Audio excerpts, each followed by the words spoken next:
4 no-hitters is impressive, but 7? That's Nolan Ryan territory. A 98-mile-per-hour fastball will blow you away.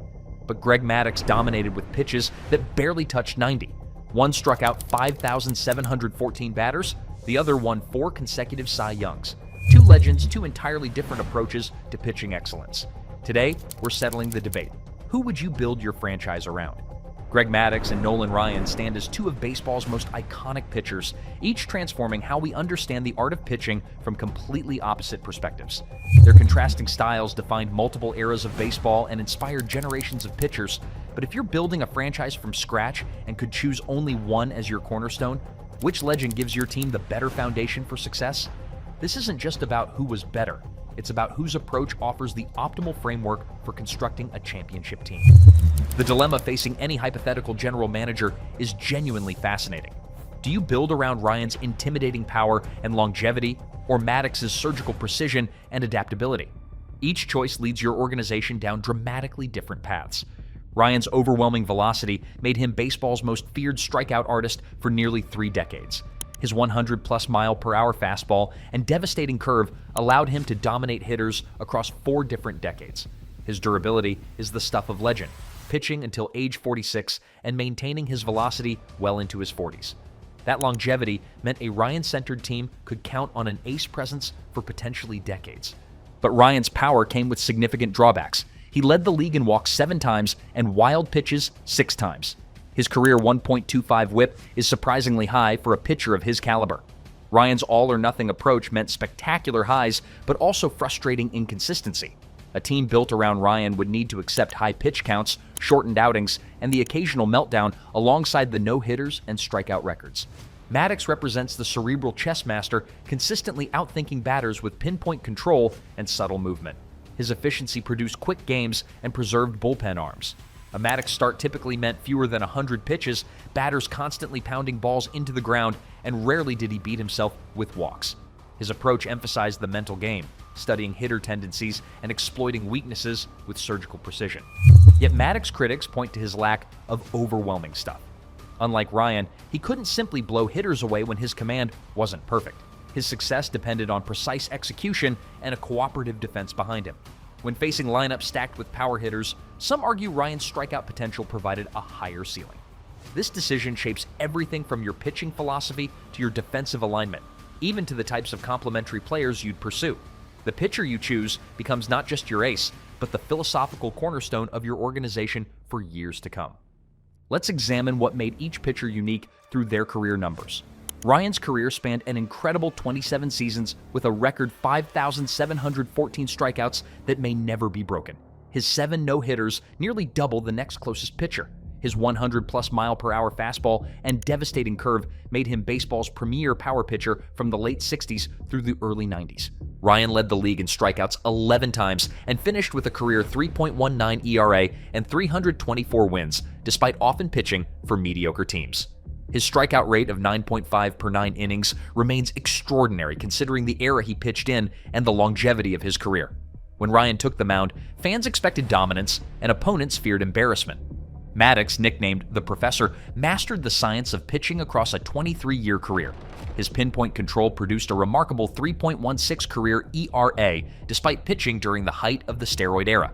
He won 355 games with a career 1.143 whip, showing how rarely he allowed base runners. During his prime from 1992 to 98, Maddux posted a mind-boggling 2.15 ERA while baseball's offensive numbers exploded around him. Maddux's control was legendary. He walked just 999 batters in over 5,000 innings pitched. His 18 Gold Gloves are the most for any position, making him a defensive asset beyond his pitching. While his 3,371 strikeouts can't match Ryan's total, they demonstrate how Maddux could get swings and misses despite lacking premium velocity. Looking at their peak seasons reveals even more about their divergent styles. Ryan's 1973 season with the California Angels saw him strike out 383 batters, a modern-era record previously held by the great Sandy Koufax. He posted a 2.87 ERA across 326 innings with 26 complete games. Yet despite this dominance, his record was just 21-16, highlighting how his occasional wildness, 162 walks that season, undermined his brilliance.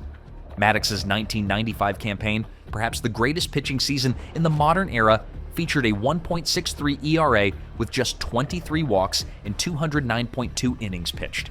His whip was an absurd 0.811, and batters hit just 197 against him. He went 19-2 on a championship Braves team, showcasing how his efficiency translated directly to team success. During this season, Maddux averaged just 78 pitches per 9 innings, almost incomprehensible efficiency. Ryan's philosophy was simple yet effective: overwhelm hitters with velocity and a devastating breaking ball they couldn't touch. He threw harder for longer than anyone in baseball history. Ryan didn't nibble, he challenged hitters directly, daring them to catch up to his fastball. This high-risk, high-reward approach explains both his strikeouts and his walks. Maddux approached pitching as intellectual warfare. He famously studied hitter tendencies, remembered every at-bat, and could exploit the slightest mechanical flaw in a swing. His command allowed him to hit spots with two-seam fastballs that started at a hitter's hip and darted back over the corner. Maddux rarely reached 90 miles per hour in his prime, yet hitters consistently made weak contact or missed entirely. Ryan intimidated with power. Maddux demoralized with precision. Ryan gave you the spectacular highlight. Maddux gave you the consistent masterpiece.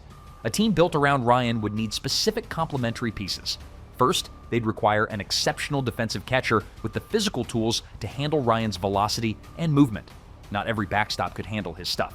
The bullpen would need reliable arms who could inherit base runners, as Ryan's high walk rate often meant runners on base when he exited. The offense would need to manufacture runs during his inevitable duels, knowing strikeouts would limit scoring opportunities for both teams. A Ryan-led rotation would likely feature contrasting styles, perhaps finesse pitchers who could give the bullpen a break between Ryan's high pitch count outings. The defense behind him would prioritize outfielders who could cover ground, as when contact was made against Ryan, it was often hit hard. The team psychology would center on the excitement and unpredictability Ryan brought every fifth day. Conversely, a Maddux-centered team would be built on efficiency and fundamentals.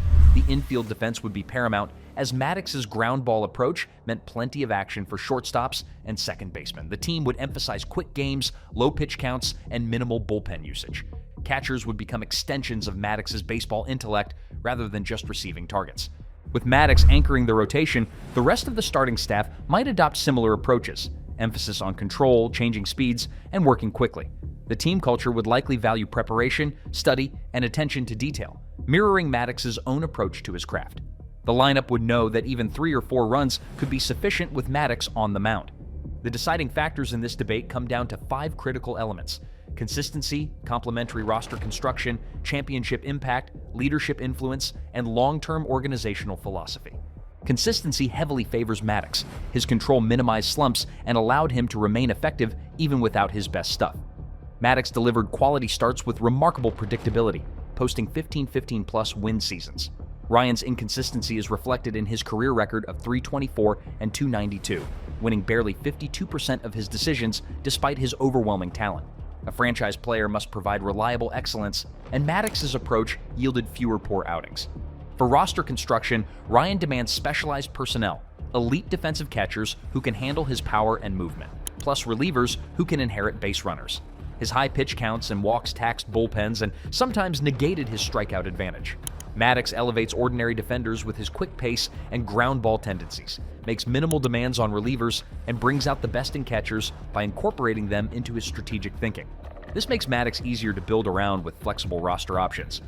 As for championship impact, Maddux was essential to Atlanta's '95 World Series victory and numerous postseason appearances, while Ryan, despite his individual brilliance, only won a single World Series early in his career with the 1969 Mets, where he played a supporting role.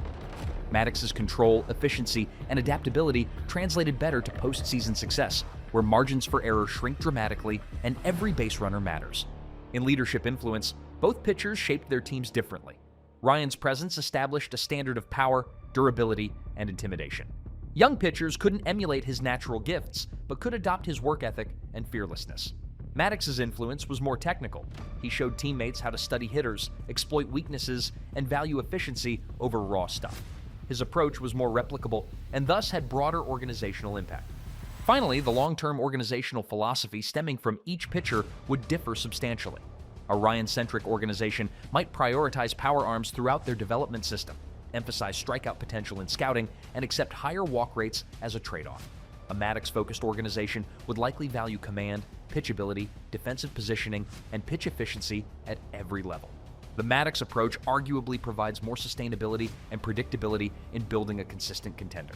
The evidence increasingly points toward the seemingly counterintuitive conclusion that the soft-tossing Maddux provides the stronger foundation for sustained team success, despite Ryan's more spectacular individual accomplishments.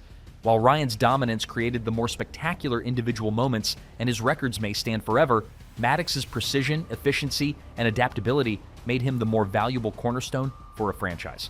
Ryan might sell more tickets and create more highlights, but Maddux's approach would likely win more championships and create a more sustainable winning culture. Ryan represents baseball's romantic ideal: the power, the intimidation, the no-hitters that captivate fans. Maddux embodies baseball's intellectual side: the chess match, the efficiency, the mastery of subtle movement that baseball purists appreciate. In the end, both provided templates for greatness that continue to influence the game today.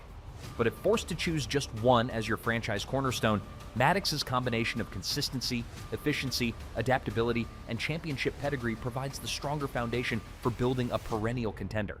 There's a reason why pitching coaches everywhere still tell young hurlers, try to be like Maddux.